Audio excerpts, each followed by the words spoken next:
I stood at the entrance of the opulent ballroom, the kind of place that shouted money and status. Feeling the familiar knot in my gut tighten as I took it all in, my wife Celeste had outdone herself, busy arranging this celebration for her father's birthday. Her stepmother, Patricia, had wasted no expense, ensuring every element dripped with opulence. Crystal chandeliers hung from the ceiling, providing a warm glow over the gathering of Celeste's wealthy relatives and friends. People who'd never let me forget I didn't belong. The air smelled of expensive perfume and champagne, and the bustle of polite discussion filled the space. I adjusted my tie, attempting to shrug off the discomfort that usually crept up when I was with them. This wasn't my world, never had been. But I was here for Celeste, or at least that's what I kept telling myself. At the door, Patricia's little tradition was in full swing.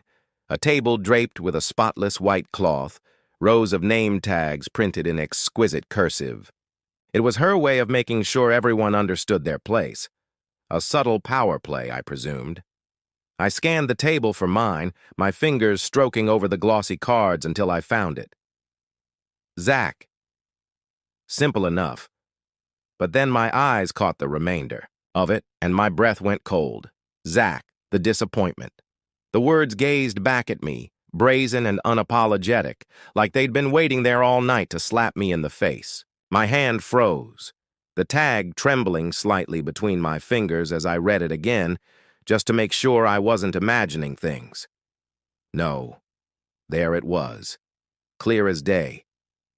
I gazed across the room, my heart thudding hard against my ribs.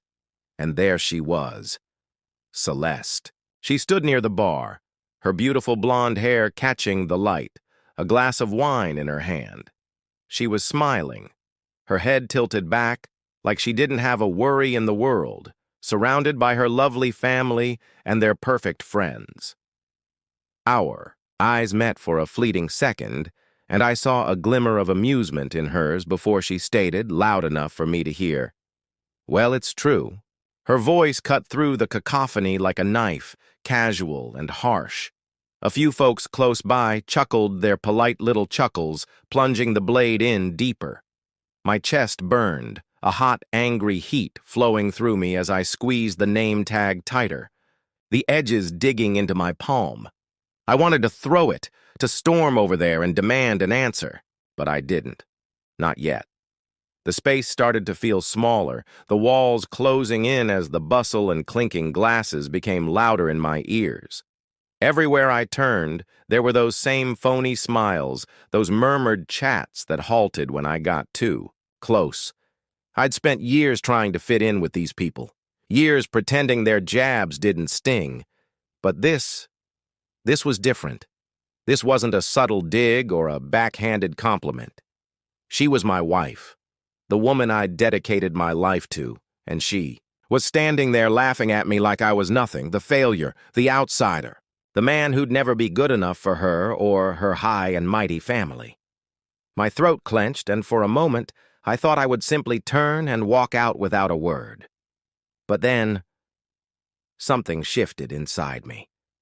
I exhaled, slow and deep, releasing, the fury letting it settle into something else, something sharper, something I could use. A smirk pinched at the corner of my mouth as I reached for a champagne glass from a passing tray. The cool crystal felt solid in my hand, grounding me. If they wanted to make me the fool, fine. If they wanted a show, I'd give them one they wouldn't forget. I walked forward, my heels tapping against the shiny floor, and raised the glass high. With my free hand, I tapped it lightly with a spoon.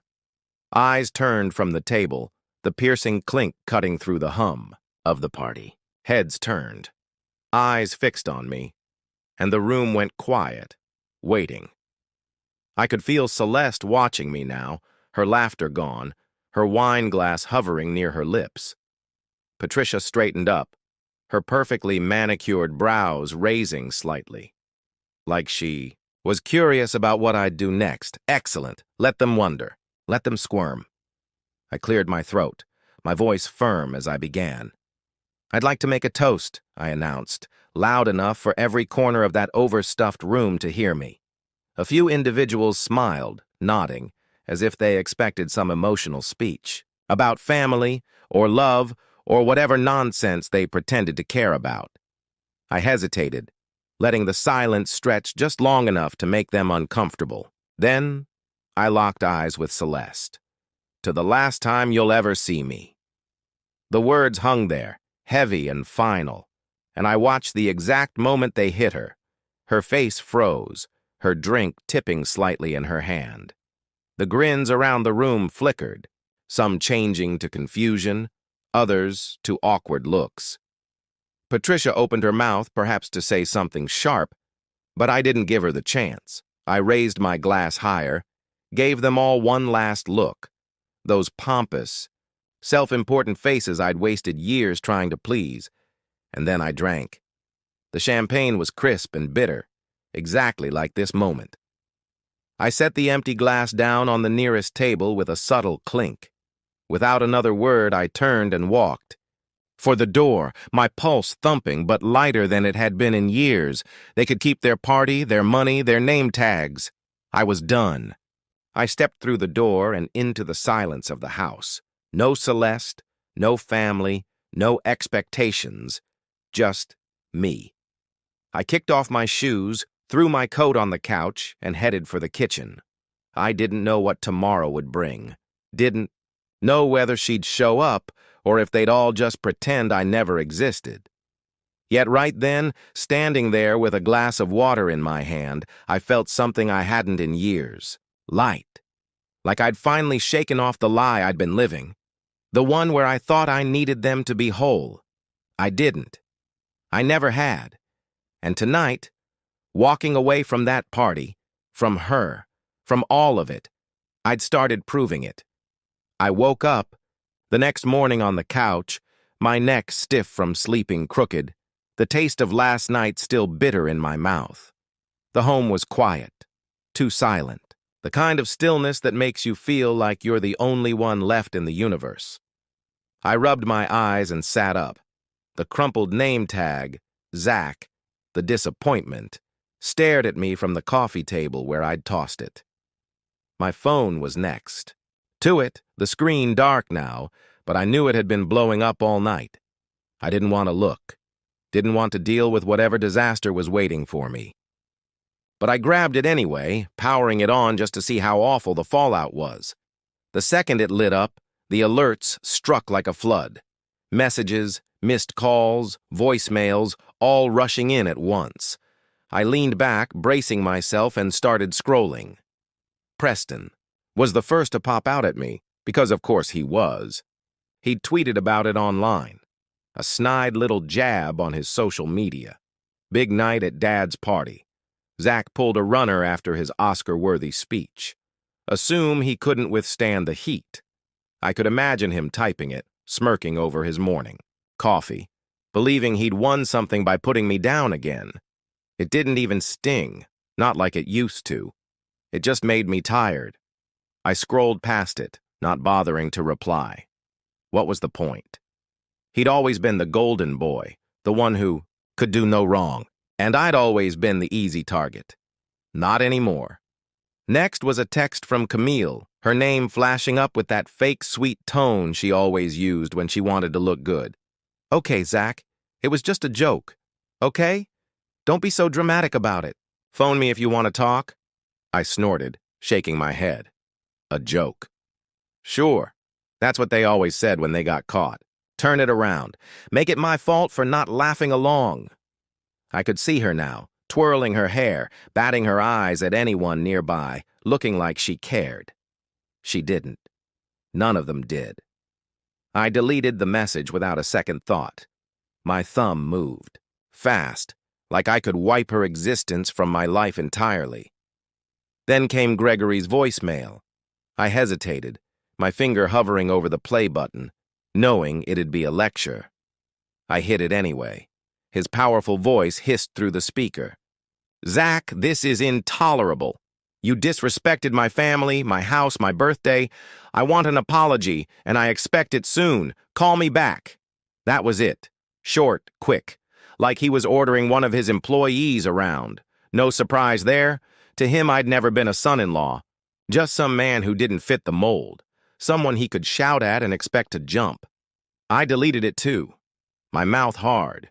He could wait forever for an apology. I didn't owe him a damn thing. I laid the phone down, staring at the ceiling, letting the calm settle back in. The fallout was immediate, just like I'd guessed it'd be. They weren't going to let this go quietly. They'd push and prod and twist it until it fit their tale. The one where I was the bad guy and they were the victims. But I wasn't playing along this time. I took my phone again and started banning numbers. Celeste, Preston, Camille, Gregory, even Patricia, though she hadn't bothered texting yet. One by one, I clipped them off. My finger moved quick and sure, like I was snipping strings that had been keeping me down for too long. When I was done, the screen went still. No more buzzing, no more noise. Just me. I stood up, stretched my back, still stiff from the couch, and shuffled to the kitchen. Coffee sounded good. The floorboards were cold under my socks as the pot brewed, filling the room with that warm, bitter smell. My phone rang again. One last time. I peered at it, expecting another guilt trip, but it was Derek, my old buddy from way back. The guy who'd been my groomsman when I'd still thought marrying Celeste was a fantastic idea. Man, his text read, I don't know whether to call you nuts or a legend. You truly did it, I smirked, replying back. Yeah, I did, he answered swiftly. Heard about the toast. Balls of steel, bro. You okay? I leaned against the counter, the coffee dripping behind me, and thought about it. Was I okay? I didn't know yet, but I felt lighter. Getting there, I sent back. Derek was the only one who checked in like he meant it, the only one who didn't try to spin it or shame me. We'd been tight since high school, back when I was just Zach, not Celeste's spouse, not Gregory's disappointment.